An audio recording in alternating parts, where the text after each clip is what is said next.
Tomorrow is Dorset Day, a date chosen because it's the feast day of the patron saint of that south coast county, St Wite.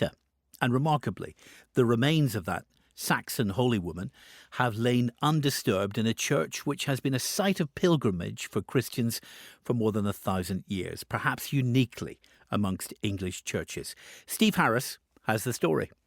So the idea is you kneel and pray and put your head in the holes? Put your head, put anything else that is hurting in the holes. Right. So it's for physical bodily contact with the saint. Reverend Virginia Luckett is the vicar in the Golden Cap benefice here on the Dorset coast. The Church of St Candida and the Holy Cross is just one of her 12 churches, but surely her most remarkable. Yeah, I mean, I would say in terms of rural churches, this isn't on the modest scale. I would say this was on the big scale. And in fact, colloquially around here, people call it the Cathedral of the Vale. You must explain to me, St Wite and St Candida, Yeah. they are the same person? They are the same person, they absolutely are. So the church was built around her before the Norman conquest, and obviously she was a Saxon saint, so she's early medieval. And so because her name is Wita, and it looks like white, they named it Candida, which is Latin for white.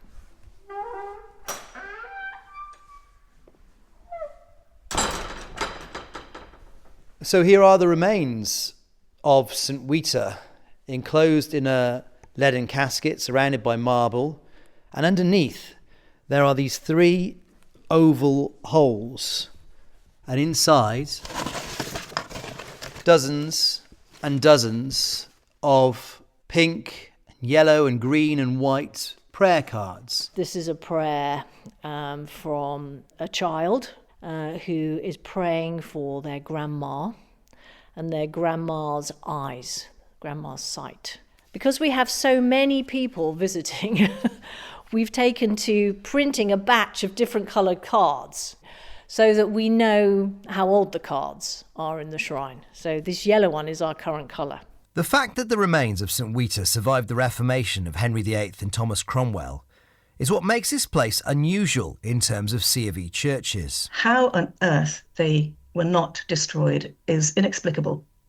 It's very, very, very unusual. This is Dr. Jan Graffius, the curator of historic collections at Stonyhurst College, a school near Clitheroe.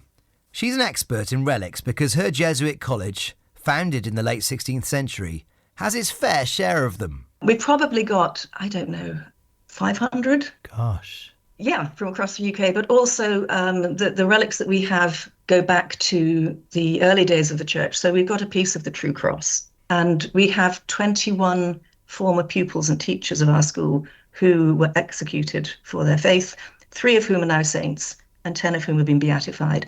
So you had effectively 1,700 years of Catholic relics in the chapel in the school. And what about the bones of St Wite, which have survived undisturbed for over 1,000 years? Is there anything like them? There are places such as St Winifred's Well in North Wales. Now that's not where relics were, that was a holy well, and that continued as a scene of pilgrimage all the way through the Reformation. But there were no relics there, it was just simply this miraculous well. That's the only other comparable example I can think of.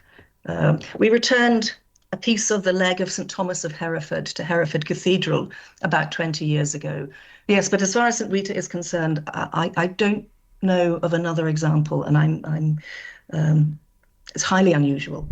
I moved here because I wanted to move out of London. St Wite was recognised as a saint by King Alfred the Great in the 9th century. She's said to have lit a fire on the top of nearby Golden Cap Hill to warn locals about an imminent Viking invasion. And when she died in the subsequent battle, this church was built to house her remains. And it's still a site of pilgrimage today, which can occasionally cause problems for day-to-day ministry. The other day I did a service with probably about 6 or 7 people, and we could hear some chattering going on outside, and there was then a man came in, and he said, "Can we come and have a look at the church?" And I said, "Yes, absolutely." Then he brought in 50 people. The Reverend Virginia Luckett there, ending that report from Steve Harris.